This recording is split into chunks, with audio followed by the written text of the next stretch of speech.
Welcome to our channel. Today we how to withdraw annuity payments using tax exclusion method, detailed guide step by step clearly. To withdraw annuity payments using the tax exclusion method, start by understanding the concept of the exclusion ratio. The exclusion ratio determines the portion of each payment that is non-taxable. This ratio is based on the total investment amount and the expected return over the annuity's payout period. Gather your annuity contract details, including your total premium paid and the expected total payments. Contact your annuity provider to request the necessary forms for withdrawal. Ensure that you confirm your total investment in the annuity for accurate calculations. Next, calculate the exclusion ratio by dividing the total investment by the expected total return. Once you have the exclusion ratio, determine your monthly or annual annuity payment. Multiply your payment amount by the exclusion ratio to find the non-taxable portion. The remaining portion of your payment will be subject to income tax. Fill out the withdrawal form with all required information and calculations. Submit the form to your annuity provider, along with any additional documentation they require.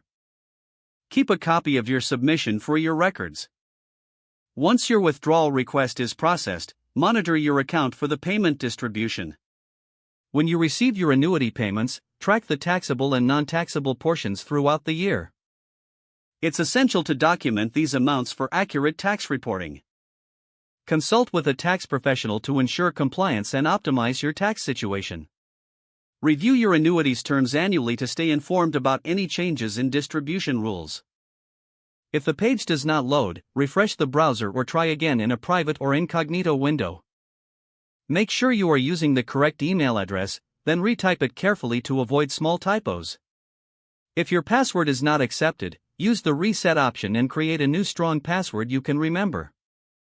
Check your spam folder for verification or security emails, then complete any requested confirmation steps. Enable two-factor authentication if available to improve account security and reduce unauthorized access risk. After signing in, review your profile details so your contact information and settings are accurate and current.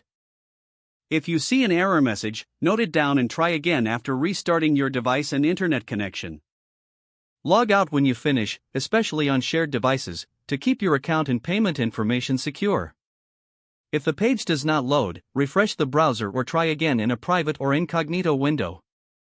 Make sure you are using the correct email address, then retype it carefully to avoid small typos. Don't forget to like this video and subscribe to our channel for more step-by-step tech guides.